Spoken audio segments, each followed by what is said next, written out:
aichama enda kuchunga chiremba dendera chiremba panosvika nekutaura kusei nemusa muri makadaiswa musingaiti matauri muri pamwe chete makabatana sebhizi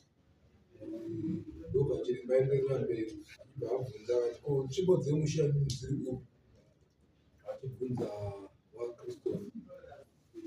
vapindura vati nzvimbo dzemusha dzakadii dzakaraswa chiremba abva enderera mberi atvatsanangura makarasa nzvimbo dzemusha ko zvinhu zvacho zvenzvimbo dzemusha zviri kupi andira mberi akati musha nzvimbo idzi dzanga dzichifamba dzine zvikwambu zvinhu zvacho ukamusha nzvimbo idzi dzanga dziri dzemanzi babawo vakaromba zvikwambu saka naizvozvo uyu vaakapuhwa achisara waine nzvimbo idzodzo nhasi ndiye baba wemusha saka urombo ihwohwo hwese hunenge huchinongedzerwa kuna kristofa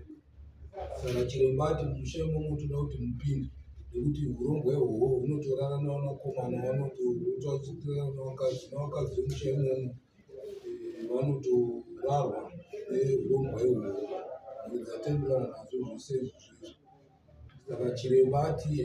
kuti apinde mumusha abate urombo ihwohwo mukati memusha anoda mombe nhatu iye mbiri imwe chete anese kudare kwemambokukura nembudzi dzake dhatu dzesunu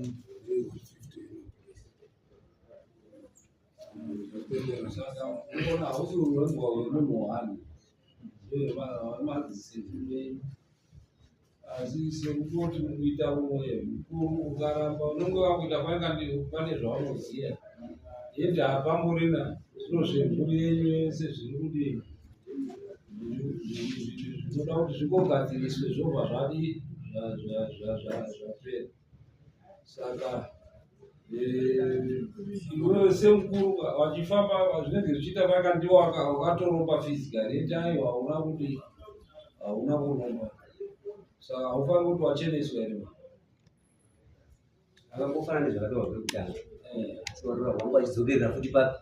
saka zvakanaka futi nhasi zvabuda futi sezvakataurwa pekudini pekutanga saka mhuri dzimwe dzakadzitora kukumbira kuti hazvitokwanisika chiremba apinde mukati memusha dzora nhasi hazvikwanisike vanechiremba kuti hashande usana vatozvitaura nachiremba anenge apedza matanga zvichiita zuva remangwana togona kuti chiremba apinde mukati memusha ese ndozvazvakasisira ouya chiremba mangwana nezvinova zvangopera zvipere hatizozviivararero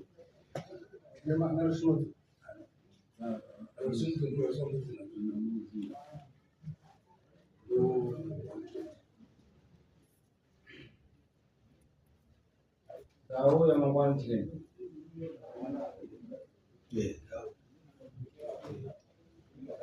right saka mochiita chironga iyi next atoona naipapo